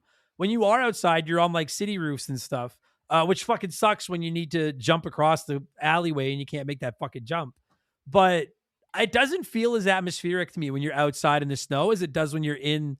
I loved the tension of like going through a giant building and like opening a door and then seeing a blind corner and you're kind of like sneaking around it. And then it's even fun when you die and then you have to like run back through it because now you know where all the enemies are. So now when I come up to the corner where I know 2 enemies are waiting on the other side, I'm hitting the bullet time and doing the matrix dive and looking like a fucking rock star as I'm taking them out. Like Yeah. it was I don't know how they managed to make such a repetitive gameplay loop as fun as it is. Oh man. Well, It's and it's also the first time we ever seen bullet time in a video game. Like, everybody, the term bullet time comes from the Matrix. It came out the year or 2 years before this game came out, and it was kind of a sleeper when it hit theaters. Like, not a lot of people saw it in theaters. Yeah, it blew up after. Yeah. After, right? Yeah. And but then like everybody, oh my god, bullet time. There was actually a dude who was doing bullet time in like commercials and shit before the Matrix came out. What the hell was that guy's name? It was like That was the Noid. Michael Gondry. I have no idea. That I'm pretty sure he's like a director who did like pre-Matrix bullet time, but like it was gonna happen. Bullet time was gonna be a big thing. There was enough people were working on it or had seen like an example of it and were like, oh, we can do this better.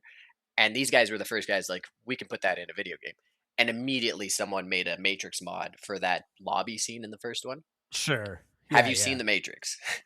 You know what? I have, but okay. I gotta just like, I know I'm gonna get some shit for this. I'm a big simulation theory guy. I don't really like the Matrix. You know what? There's better examples of sim theory movies that came out before and after the Matrix. Yeah, one of them like, being the 13th. But... There's one called the 13th Floor and one called Existence. And being a video game guy, Existence is freaking, it's like spelt weird. It has Jude Law in it. He's like young and still has his hair. It is, he might not have his hair by then actually, but it's like Existence made it so that I'm like, I'm never playing VR. I'm terrified to put that headset on and then pull it off. And turns out it was all, I was playing a game that was like VR, middle-aged, blue collar. That's the name of the game I've been playing. Now, because I agree, I've never played VR. Like, I have no interest in VR over and above the fact that I'm half blind and I don't think it would work right for me. It doesn't interest me. But Max Payne in VR could be kind of, well, I don't know if it would be rad. It'd be rad when you're in like a warehouse diving in slow-mo shooting bad guys. It would be horrible when you're trapped in that nightmare constantly seeing your dead family. No, I don't know how VR would work for that. At least for the nightmare of your family, you're just kind of walking around being like, oh man, this sucks and is like really guilt inducing. But like you're diving in a warehouse in the VR world, in the VR escape, you're diving in a warehouse. In reality, you're landing on your coffee table like, my ribs. Yeah, but I got him. Shaylee be losing her mind. Another coffee table down the drain. There was a point I wanted to make about the bullet time. Oh, right. Okay, so here's a thought I had while I was playing it. So like when you play Fallout 3 or New Vegas or whatever, and you get the VATS, everybody knows VATS is there primarily because the combat isn't particularly good. And the VATS is like, let's help make it better for you. Sort of. The VATS is a throwback to, so they put the VATS in because of Fallout 1 and 2 and like whatever, the two other ones that weren't. Right. Yeah, but as it was turn-based, and what you would do is you could aim, and you'd have like your percentages, like how the VATS work. But that was you aiming in the game because it was turn-based. Yeah. So that was them kind of doing a nod to that, and also it spices up. So then you're not just like a Doom-style first-person shooter, right? Well, but that's why, like, because I was replaying 3. I only got a couple hours in, but I started playing 3 for an episode of this, and then decided to wait because I'm waiting for the rumored remasters, but. The VATS, I heard the remaster is going to be 3 in New Vegas, maybe. Yeah, that's what they're saying. I fucking hope so. Like when you do the combat in 3, like it's really, I can't be convinced that part of the reason the VATS isn't there is because they're like, it's not a great shooter. Like this helps with the shooting. It's because when you get overwhelmed with enemies in that game, it can be very frustrating until you use VATS and slow everything down. And you can yell at me if you want, but I think it's there partially because the shooting's not good. And that's when one of those mini nukes. That's all. Yeah, that's true. Well, and that's why I'm trying to figure out when I was playing this, like, because the bullet time thing is rad. It's so much fun. But also, like, there are times where you'll run into the first, like, third of this game is so easy. And then the back half, there's, like, a big spike. And you'll go running in and you'll get, like, surrounded by enemies. And it's very difficult to get through there without slowing time down. because you're trying to find all of them where they are and where they're shooting at you because they're shooting at you from far away. And I was torn on if I think that the bullet time is there to help the player because the shooting can't keep up on its own, or if it's there because people think it's cool to slow time down. Because like if I might be wrong, but do they ever explain why he can go into bullet time? No, they don't explain. He's on painkillers. That's why Right. Yeah, it's all and drugs. you're on a lot of painkillers in A this game. lot of painkillers. Yeah. No, I think I 100% think it's because they thought it was cool. Like Matrix was fresh. That was like blowing people's minds. Right. And like this, they would have been the demographic that would have been, like myself, seeing Yeah, that you're movie probably like right. 12 times. You're probably right. Yeah. Yeah. I think that's that. Sorry, I adjusted my mic again. No, that's okay. It would have worked without the bullet time, but like it was less about using it when I gotta be honest, like there were times where I forgot I had it when I'd go into an area and like fight a whole bunch of enemies. The most times I would remember I had it was when I was like diving around a corner and like shooting, because that was where it was at the most fun, was doing the like slow motion dive.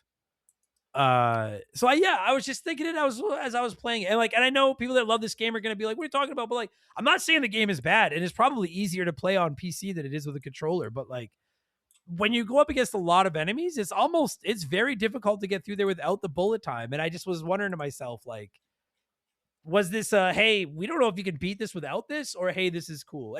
And maybe it was like, hey, here's a really cool solution to a problem. But I do tend to lean toward you're probably right. I forgot the Matrix had come out. Like, it's been 25 years, right? I forgot the Matrix dropped like right around this. So you're right. They probably were doing what was cool at the time. I'm 100% thinking they were leaning into like the Matrix is cool. It does work to their credit. Yeah, it does work. So I like that. And then dude, like I I know I've said it a couple of times, but I'm shocked that like I'm shocked at just how well they managed to hold my attention when I was literally just doing the same thing over and over. Oh yeah. Just like, room after room, shooting bad guys, picking up all their ammo, looking around for painkillers, rinse and repeat. Yeah. Like I would have liked to. I didn't realize like there's not a lot of like puzzles. Like there is one where you're like moving the scenery around, like at this rock concert or something. But like there's hardly anything for puzzles. They're basically just like when you're done killing enemies, go to the next room. There'll be more. Yeah. But it was fun. Rinse and repeat, like, and it's awesome. It is awesome. There's something so fun about like just going room after room, just killing like dozens of enemies, and just as this one, you're not even like you're not a superhero, you have no powers, you're just this renegade cop who's like, I fucking had enough. Yeah. And it's so badass. Wife, they took my daughter. I'll take like, them all down. Especially like near the end when you find out about the main woman there, the like main boss, and then you go to like her tower and you're like, yeah, that sounds right. And you have to, I got it fucking brought up here on my computer. God damn it. Dude, some people that write out these stories, who writes out all the stories on Wikipedia? Some of these are so long. And then other games are like 3 lines. Mona. It's Mona. Mona. Which she was, her image is the writer who is like Max Payne's image is the writer. And her image is the writer's mom. That's who he got to play the main villainess. I think there's some Freudian like issues there, but. Right. No. Mona's not the main. No, Mona's not the main bad guy, is it? I think Nicole Horn is the main bad guy. No, and Nicole, I mixed them up. Then Nicole Horn is the one that's played by sorry. I think that's one of the coolest parts of the game because like in the beginning, it's pretty rad. You're in like these like seedy motels and like that like just these like old warehouses. You just go around killing everybody that moves and fuck all of you, and it's fun when you can like listen to their conversations behind a door before you open it up and kill everybody. There's one part very early on in one of the first levels where like one of the main bad guys is like getting a blowjob when you kick the door into the bar, and the girl like actually gets up and runs away, and his like pants are down as you're shooting at him. It's pretty fucking edgy shit for 2001, man. Well, like even the opening with the dead baby, that's super fucking edgy for the era that this game came out. Like. I mean, I think that's edgy today, but I'm a parent, so. Well, what I That found changes your perspective a little bit. what I found interesting about the baby thing was just like, and I know we're kind of circling back to this, but it's like, okay, so his wife and his infant child were killed. That's bad. But he looks like Ace Ventura. That's good. He sounds like a goddamn maniac who just wants to kill this entire town and burn it to the ground. And if he commits suicide by cop in the process, then so be it. Yeah. That's bad. But he can go in slow motion and has a cool leather jacket. That's good. And it was just like every time he would get super hardcore, they would lighten the mood with like a stupid mob boss getting his dick sucked when you kill him. Gangsters arguing over which cord to cut. Like it's so, I don't know. I found it very like, and they never went quite like, and I think it was the right call. I think they could have dropped the comedy and it would have still worked, but then it would have just been like, man, that was a really dark fucking game. Adding just those tiny little bits of fun, I think pick it up just a little bit, you know? I think you need that because there were other games that came out that were dark. There was one where you were a serial killer from jail that it came out around this time. What was it that Manhunt? called? Manhunt. Yeah, that was Yeah. so dark. Yeah, and Where I you're, and I like, think this one was trying to at least creatively say, annihilating everyone around you. Like you're using a nail gun. Oh, it was gross. but and I agree with you that like this one throwing That in was just a little Rockstar bit. Games as well. Yeah. Yeah, it was. Yeah. Throwing in a little bit of fun lightens the mood, but it's like, I just can't. When I watch the comic book panel and I hear Max Payne talk, and it's like, he doesn't, he's not making jokes. He doesn't care. Fuck off. Everyone's going to die. Fuck all of you. But then you see this dumb face and you listen to some of these gangsters, and I'm like, so are we going full evil and villainous here? Are we kind of having some fun? And I think they walk a line where they don't manage to go completely one way or the other without losing they don't lose the darkness of the game without having to go 100% into that. You know what I mean? Like, and they do with a lot of it, but they manage to keep it light with these stupid villains. And even when you kill them, it's so funny when you kill the villains and it's like the same generic 3 screams. And then you get to watch probably one of the developers' faces like pasted onto like a pixelated body or like this like polygonal body just falling backwards. I don't know why it's funny to me, but it is. Maybe it says something about me that I find it funny, but I found it funny a lot. I don't know. When it wasn't making me angry, like those fucking nightmares. Or there's one part near the end where you're in Nicole's tower and you have to go up in an elevator and you have to like look up through the top of the elevator and shoot these fucking red trip alarms before they go off, like before the elevator goes through them. I died there so many times, and I was just like, were you using the sniper rifle to shoot the alarms out, or no? Because at least with a controller, it's impossible. I tried at first. There's no way it's happening fast enough. I bet you that's, and this would have been like people weren't considering, like the difference between aiming with thumbsticks and mouse and keyboard. Like crossplay really brought to light the difference in how much easier, and like people always talked about it, but how much of a difference that was. And then immediately crossplay was like, oh, we're giving like aim assist to the controllers. Well, and I also got to say, like, I played it on my PS5, and some of those old games, when you try to play them on modern consoles, they just don't control quite right. Like the controls controllers are so sensitive. So maybe that was my problem. But I mean, it was nothing compared to those fucking nightmare modes. But that made me crazy. And then, bro, I don't know if you're going to remember this because you haven't played it in a long time. In one of the earliest chapters, it's like one of the first bad guys you chase down. And you're chasing him, and he jumps onto a train. And then Max Payne has to jump onto a train to keep chasing him. Yeah.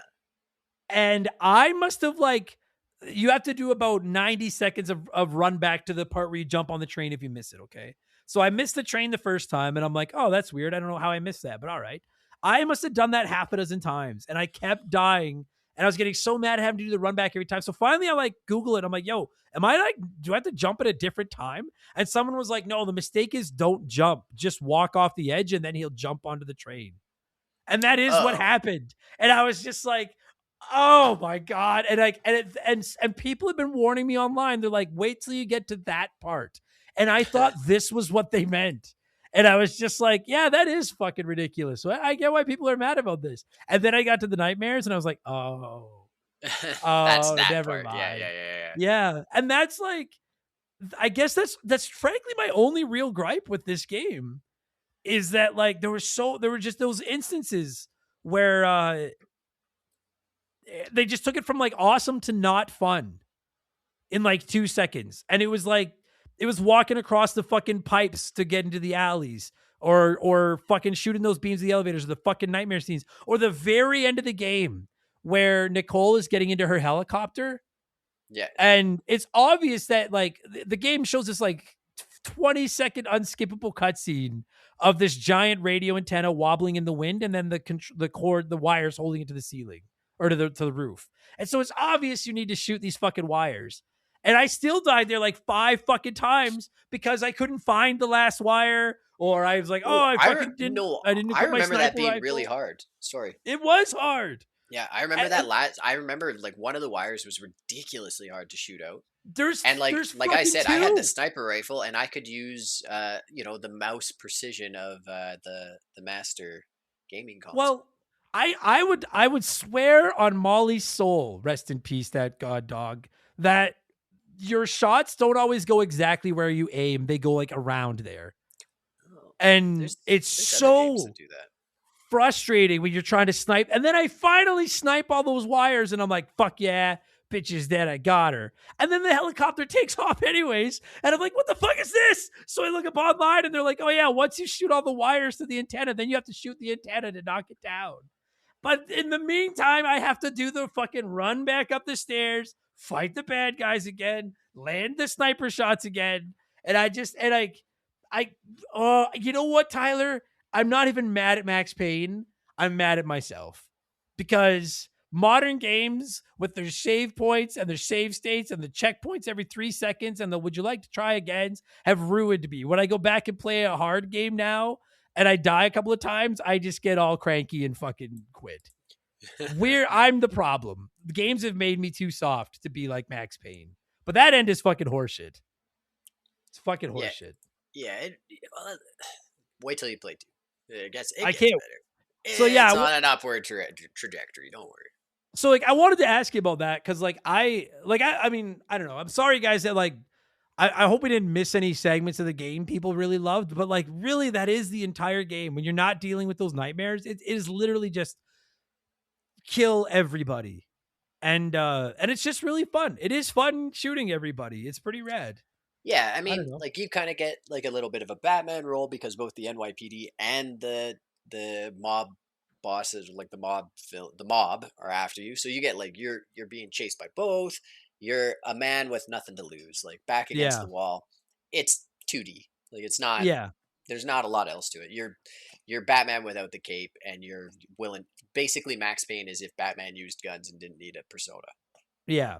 And what I like too is that because I agree with that. I really like that they kept it kind of grounded in the sense of like no power, like other than the painkillers that you're constantly crunching on.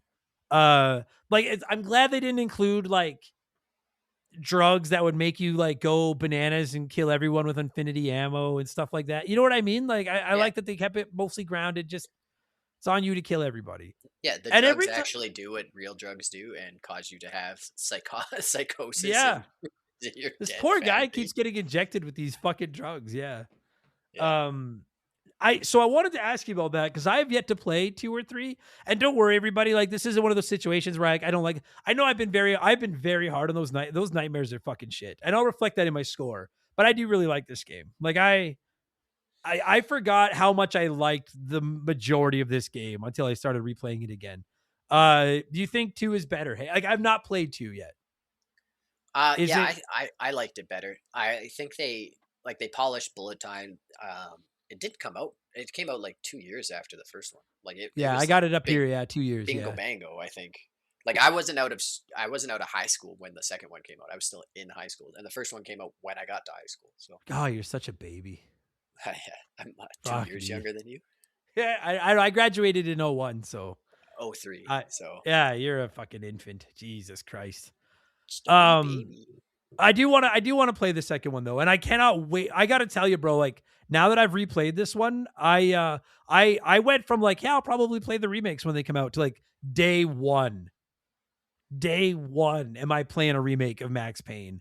Because it's not just those stupid nightmares, but like imagine Resident Evil 2 remake or like what they've done with some of these modern remakes, Final Fantasy 7 remake. Oh Like man, imagine Max yeah, Payne like that. The lighting, the that's sounds, what they could do with sneaking around corners and stuff. It's going to be insane. that's what I'm saying is like if they're doing a remake, give them a sprint, like give them modern mechanics. Like Final Fantasy 7's a great one where it's a new game. You're not Yeah. playing the original game at that point. Like it's way more action based. It's not like a little JRPG turn based. That's not fair. I love JRPGs and turn based games, but it like feels fast paced comparatively, right? It does. Yeah. I And prefer that personally. yeah, and like they can add that stuff. They don't have to be true to the original gameplay. They can No. modernize that, and it will like as long as the core of the story's there, modernize the shit out of this because I it's just agree. Yeah. dying to have that. I do want the story to stay intact.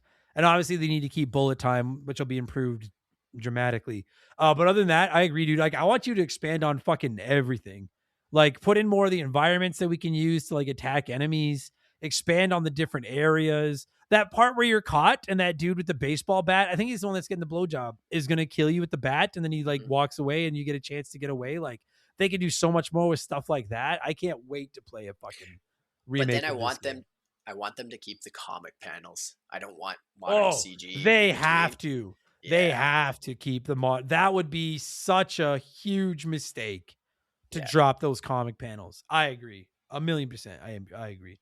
When Um, when the remakes happen, if you haven't watched Sin City by then, take a minute, watch the first Sin City. You don't have to watch the second one. Just watch the first one. It'll put you in the mood for this in such a big way. all right. It is I don't, so I very rarely fucking take good. movie suggestions because I don't want people Man, to be upset at me if I don't like their movies. But you might not like it, but you will be like, I'm ready to play Max Payne, like all right. 100%. It's a movie that, oh man, like I can't. Anybody listening to this is like 100%. They are in the same category of like awesome. All right.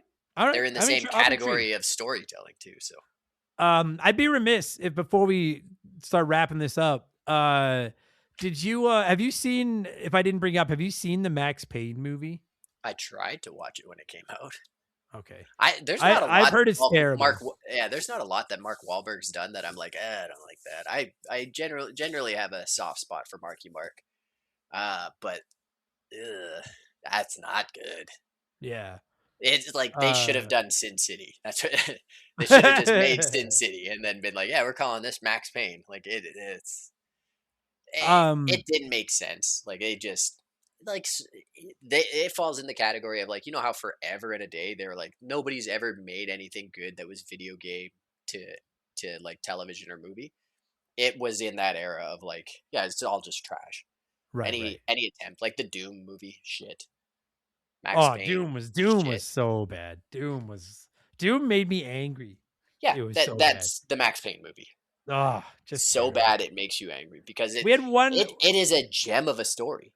I They- apologize that I can't remember who. We had one person in one of our chats being like, "Dude, you should check out the movie," and everybody else was like, "Shut the fuck up! No, we shouldn't." That like just losing their shit. That is bad. Before we wrap up, I actually forgot all about. Okay, so like I've been just kind of browsing the Wikipedia page for this game as I'm reviewing it. Keep in mind before you're like, I can't believe they didn't bring this up earlier. It's been 25 years. I forgot about what this game does with its AI. And how like if you're doing well, then the game makes the game harder, but if you're doing bad, then the game makes the game easier for you. Oh, I didn't know that. I thought Yeah. Left 4 Dead was one of the first games to do that with the director or whatever they called their Left 4 AI. Dead did do that as well, yeah, but I had forgotten about that, and that became like a thing with this game. I have to be honest, like I didn't find that really to be the case. I'm sure it probably was. Maybe we're more used to it in today's games, but like I did find and I maybe I did because I found the first third of the game easy and the last 2/3 very hard. But I died a lot in the last 2/3, and it wasn't real. I didn't feel like it was giving me any breaks. I just felt like there was more enemies, and I had so many painkillers early on, and I had no painkillers. in the Yeah. end. I don't Um, I don't recall that happening ever. Like I I don't don't know. I either. found it to be not easy, but similarly difficult the whole way. Like, If and I you, wasn't playing on what was the hardest difficult? There was like different difficulties, and one was like I got it here. I played was on it the basic painkillers or difficulty. something? What was the there There's was one fugitive, hard boiled, hard boiled? Yeah, yeah, yeah. yeah, dead on arrival, and Oh, New York Minute. oh, New York Minute. That's good.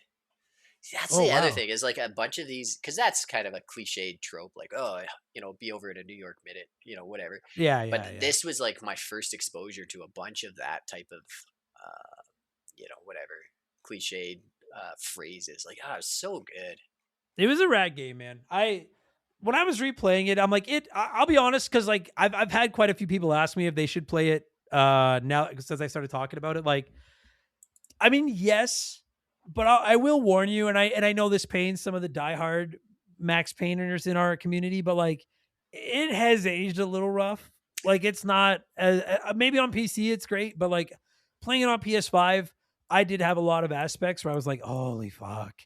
And I No, think that it was problems of playing it on modern consoles, but it you can it get this game. ages it ages terribly. Yeah, but you can still get it for like pennies. You can get it for like less than $10 a lot of the time. I'd If play the it. review made it sound interesting, I got to be honest, man. When I wasn't getting mad at the plat, I don't know if there was a single time where I got really mad at the combat. It was just the platforming, and the walking on the paths and the nightmares that made me mad. When I was shooting bad guys, even when I was dying in the shootouts with the bad guys, I felt like I was learning a little bit of strategy, because you can't just go running into a room, stand in the middle, and shoot everybody. Like, it does expect you to take some cover, hide, work your way around, take them out one at a time, stuff like that. It's a pretty fun game. If you can get it cheap, it's worth giving a chance. Just know that it's aged a little rough. That's all. But I had fun with it, man. It's a cool video game. Like, I remember now why I loved it so much back on my Xbox. It was a pretty cool game. I got to Yeah, play the second one. I We'll do highly that. recommend the second one. The third one, Yeah, I don't have fond memories of the third one. I remember 1 and 2 were standout. sure. Yeah, I'll have to check it out at some point. And then I'll probably end up getting the third one eventually. Max Payne. Man, how have they not done more? Like, I'm so glad they're remaking those. That seems like a franchise that has a home in gaming in 2026. Oh, I You think could so. you could do something. People still know this. I'm shocked this game has the fan base it does. People remember this fucking game. Make more of these. I can't wait for that fucking remake. How the fuck are we gonna score this thing? Max Payne. It was from 2001. Matrix was in 1999. There's 3 Max Paynes. Here, how about let's go with how many millions the movie made. I lost money. Holy fuck, it made like 50 mil. Really? Yeah, budget 35 million, box office 85 million. Oh shit! So technically a success for one Okay. of the worst movies I've ever seen. Jesus. Now I kind of do want to see it. Because I'll I watch it. like Marky Mark too, but everyone says it's really bad. Okay, let's score it out of 85. 85 million. So guests honors. I would give it a 80, 80, 80. 80 out of 85. 80 out of 85. 75. I would give it a 9 out of 10. So 75. Okay. Oh The, man. the movie got a 16% on Rotten Tomatoes. Yeah, the movie. That's what I was just flipping through too. Is the Wikipedia page for the movie is ugly. Oh man. Holy cow! Reception. So Wow. they made sure to put is loosely based on the video game. Not Yeah. based on the video game.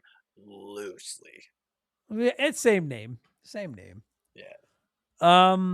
85 out of 85. I'm gonna give it. Here's the thing: if it wasn't for those nightmare areas and shit, I'd probably give it like an 80. But I think those. What? That's why I dropped it. Yeah, those nightmares are just like a 0. I'm gonna give it. I'll give it 70 out of 85. It's fun. It's good. Like it's you know what, dude? I think games from this era are some of the hardest games to review fairly 25 years after they came out. Because they're Yeah. basically, they feel like everything like I love this game, but it feels like playing Atari compared to playing like Super Nintendo.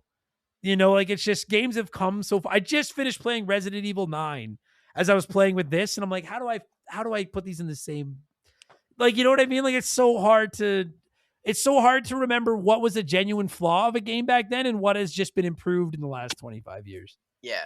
I But always those try to look nightmares, at it with those lenses. Like, 100%. like I said, the controls, it played smooth on the computer, so I wouldn't hold it against it. The lack of atmosphere, well, it did what it, they answered that limitation by making it so you were in buildings all the time, so it didn't feel lacking. Like, Yeah. yeah, they answered their limitations well. Yeah. My only criticism really is those nightmares, but they're bad enough to take 15 out of 85 points out. Like they're really, I can safely say I will more than likely never play this game again purely because I don't want to deal with those parts ever again. Yeah, I would have loved if it was more over the top. Like I said, the Batman Arkham Asylum nightmares with the Scarecrow were so good. And like if this was that, like if you were going into like a total like psychedelic hellscape that was just like, listen, we're not gonna put some puzzle in front of you. We're not gonna make this difficult. This is an experience. Buckle up. Yeah. And you just walk through experiencing something that like basically gives the player PTSD about their child and wife dying. You know what I mean? Like that would be. I agree. Clutch. Yeah, and I'll give them like 100% credit for trying to do something different and break up the repetitiveness of just the running down the hall shooting. Yeah, I just am of the opinion that like they took a swing, they missed. I think they struck out with that swing. It was bad, but I respect the effort. So. Yeah, like I said, if they had done more, if they had done it different, just a little bit differently, a little bit more over the top, a little bit less of like, here's some shitty movement mechanics, try and make it work. Yeah, I agree. Good shit, man. Well, I'll let you get back to looking for your keys. What's going on with your film? Anything new? So, any new updates? Yeah, they just finished I think like the coast to coast run in the Canadian theaters, like Landmark Theaters, is done.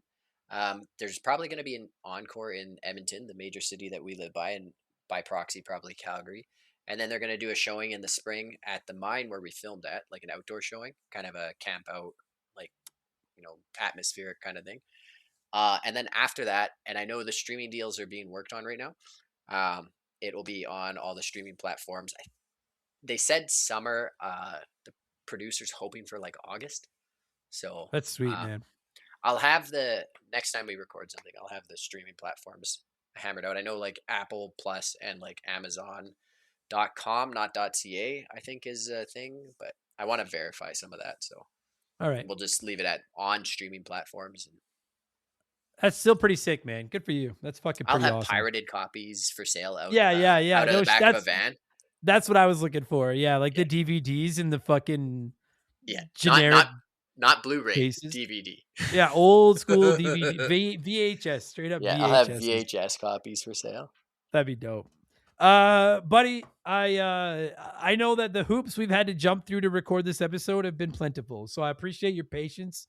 And we made it. And you listening, I hope that this didn't suck. And if it did, blame the nightmares. Yeah. So Tyler, thanks, buddy. We'll do it again soon. Excellent.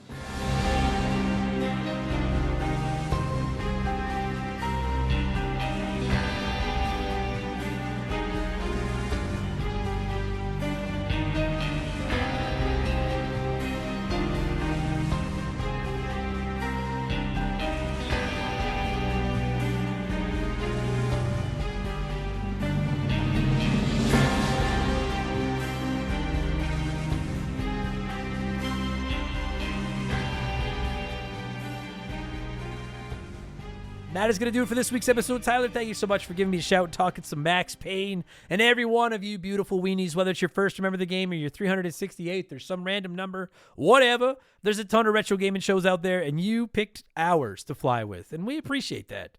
Thanks. Good for you, as Artie Ziff would say. So thank you all so much for the support. We really appreciate it. If you didn't hate this episode, leave us a nice review, would you? We get them. I read them. They make me feel good about myself. If you did hate this episode, you could leave us a bad review, or you could just fucking leave me alone. whatever you want. Live your life. I'm not going to tell you what to do. I'm not even sure why we're supposed to ask for reviews, but I ask for them every fucking week. And the show hasn't died yet, so something is going right. And of course, if you really want more of these, patreon.com/rememberthegame. Subscriptions start at just $3 a month. If you sign up for a year, we'll give you a month on the house. New shows, tons and literally, there's over 300 expansion passes now. There's about 270 game patches. There's a couple hundred Rambling Idiots. There's 130 or 40 Purple Monkey dishwashers. Plus, you get 368 Remember the Games ad-free with timestamps. It's pretty much the greatest deal in the history of the universe, plus the Discord and all the other stuff you hear me ramble about every single week. I don't think I have much else to plug. I haven't been on Twitch much lately. Gonna try to get on there again soon. I've actually had some night commitments the last couple of weeks. I've been hosting some fundraisers at night. Not going back to comedy, just blowing the dust off the mic and going back up one more time for some fundraisers. Those will be done this week. And then I think I have some family in town this week that I'll be hanging out with as well. But sooner than later, I'll get back on Twitch. Okay? So I promise. You can find Remember the Game over on Twitch if you're interested. And I think I'm good. I don't feel like plugging anything else. I'm going to shout out some patrons and get out of here. If you are a patron, I'll be back tomorrow with Expansion Pass, where we will be deciding which 6 gaming villains would make up the definitive version of Gaming Sinister 6. That should be a fun episode. And then I'll ramble like an idiot on Friday, because that is what I do for a living. Appreciate the support, everybody. You're the best. Thank you so much. And we'll be back next week with episode 369, where we'll be talking Fear. Cool fucking game. All right? And then April's lineup is set. Mega Man 4, Rystar for the Genesis, SmackDown 2 for the PS1, and Secret of Evermore is what we're shooting to cover in April. So no fear, episodes for years. All right, Patreon shoutouts. I'm leaving. Take it easy. Talk to you later. Cheers for all. Goodbye. Remember the Game is brought to you by our Patreons. I couldn't puke up all the content I turn out every week without all of your support. The following people are at the senior executive vice president level or higher on the old Patreon box, and as such, I'm contractually obligated to say all their names as quickly as I can. We're just going to go oldest to newest this week, because that is the easiest one for me, and based on my inability to read all your comments and blowing in the cartridge, I have zero faith that these shout-outs are going to go well. So a huge thank you to Remember the Game Hall of Famer Slick Motherfucking Rick. Oh yeah, and while we're shouting out, I don't know if you're still listening, buddy, but congratulations to longtime hot dog Good-A on tying the old knot this weekend. It's pretty rad. Remember the Game Hall of Famer Slick Motherfucking Rick, Makeshift Mellow Magic Money, Sharonic, Jane Nasty 15, Jordan King Keegs, Dissect That Dan, Chris Fleury, Andrew Wright, Jordan, Alice Millennial, Little Bunny Fufu 89, Angry Ticks, Dave Thompson, No One Cares, Scott Brooks, Aaron Lawson, JSK Fusick, A-Town, Morgan, Zane Donovan, Ryan Kinchin, Mike Maloney, G9 PSX, Wolfgang Darren, Andy Hudson, Doogie, Wolf Magic 21, Johnny from Virginia, Squints, Dean Donian, Titan 420, Jeff Bergeron, Randy Barrage, Just a Fish, Justice for Tubin, Holmes, Zach Shepard, Captain Black Silver, 333, Jugger 22, Elijah Burns, Discount Psyop, It's That Nerd James, Madam Nutsitch, DBXJ, Jameer Williams, Steve Dalk, Bitch Ass Brian, Miziru, Juris Dr. Mario, Tyler, Phil Lencher, Joe the Sandman, Northern, Jake Carter, Biddy, Laces Out Dan, Growlywog, Beaver Boy, Thomas Smith, Leroy Westrich, Rush's Dog Walker, Stud Still Smash, Matt Babineau, Gabe, Fuzzy99, Decoy Man, a dude named Adam, Wyan the Surgeon who isn't a surgeon, Rowe, Blaine the Hoagie Man, Scary Terry, Storm Beagle, Archangel Otaku, Earl, Hagel Waffle, High Plains Drifter, Jimothy, Oroku Saki's Gardner, General Fury, I am the very model of a modern Major General, Max Lagroom, James Juan Francesco, John of the Adult Children Podcast, Jugs Bad, okay, Sam Carpenter, Donnie the Dude, Walter, Sleeper Hits, Squeak Nuts, Isaias Hits Meals, Timmy the Exuberant Turtle, Caveman Lance, Christian Gabriel, Maverick Marty, Musty Beetle, Graham Kennedy, Timothy Sabrinsky, My Left Nut, Beef Dingleberry, Quiet Place Queen, Christopher Britt, Zamatos, Big the Cat, Tadpole, Lugnut, T-Bear 87, Eye Socket, Dis, Brandon DeZeba, Kia Pup, Monstrous, The Boner, AB Killen Works for Me, Mild Oatmeal, Ted Explosion, Ryan Perry, Alex R. Please refrain from tasting the knob, Scotty J, Just Car Prank, Zombie Exy, Bartman Forever, Darth Skywalter, Postman, Nick Creature, Adam Artnett, The Big Deal, Ryan 4664, Kevin Monroe, Can't Destroyer, Pee Wee Squitters, Nordak, Lord Palmerston, Beers of War, Because 19, Infinity Rage, Marcus Mendoza, Lord Long Rob on Huge Dom II, Roger Starbucks Pool Cleaner, Lucas Shaman, Frosty Bear, Sour Goat Face, Faded Suffrance, Chris Hill isn't scared, that could be anyone's ass. P Money, Penguin Milk, Fallen Snow Kiku, The Supreme Chorizo, you son of a bitch, why? Tell me why. E-Man Trucker, Eddie D19, Mark Sneed, Christopher Lee Williams. Chrysalis got shafted by a pole again. Shoeboxers, Adam Blake still has reviewed Mario Galaxy. Jake Callahan, Robbie Air, Brian Richmond, Mr. Blobbert Blobberstein, Miss Smith, Bula, Too Much Karma, Mopey36, Cesar, Filling My Mouth with Farts, Liquor Like Luigi, Cody Thompson, JR Bob Dobbs, Bob Sacamano, Mr. Jabroni, Tony, Big Daddy Randall, Ida Yellow, Ryan Whitcomb, yes, this rocks, Flinny123, Justin Tate, Lotus, Thrill Ho, Toby OP, Scotty McGee, Alex McIntyre, Spider Cat, Muffin Man Jr., Adam Blank still has a review, Crash Team Racing, Eric Hopewell, Darbles, generic name 238, Newman, David Schroeder, Moncal, Diablo Spartan, McCracken, Wilco, VOS Rager, Brother Retro, Mad Gear, Conebread, Ocarina of Tim Rocks, Daniel Cook, you heard about Pluto, Desiree, Super Cyan, Safarioth, My Ham Candle has a girth certificate. Ham Candle. I hate that. Fuck, I hate that term. Ugh. No. Hello, Mr. Thompson. MacGyver88, Travis Sanders, Lord Salazar, Flater Flav, Erotic Onion Ring, Captain Asperry Juice, Doogie Bowser MD, Topher Love, Thunder Leaves, Legendberry, Jinxie425, Akiris Network, Horror Wars Podcast, Jeff Leopard, Rob Lindsay, Game Boy Ganon, Fancy Store-Bought Dirt, Steaming Wooly, Botfucker, Mikey Hag, Shane's World, Devin Collins, Cannon Fodder Games, Exotic Chaotic, Just James, Spooky Dookie, Frank Preeves, the okayest of Muffins, Landed Turquoise, Siegfried, Handsome Major, Angus McZongo Esquire, Dixon Miaz, Sailorman 82, Jonathan Breyer, Redline Arrow Drones.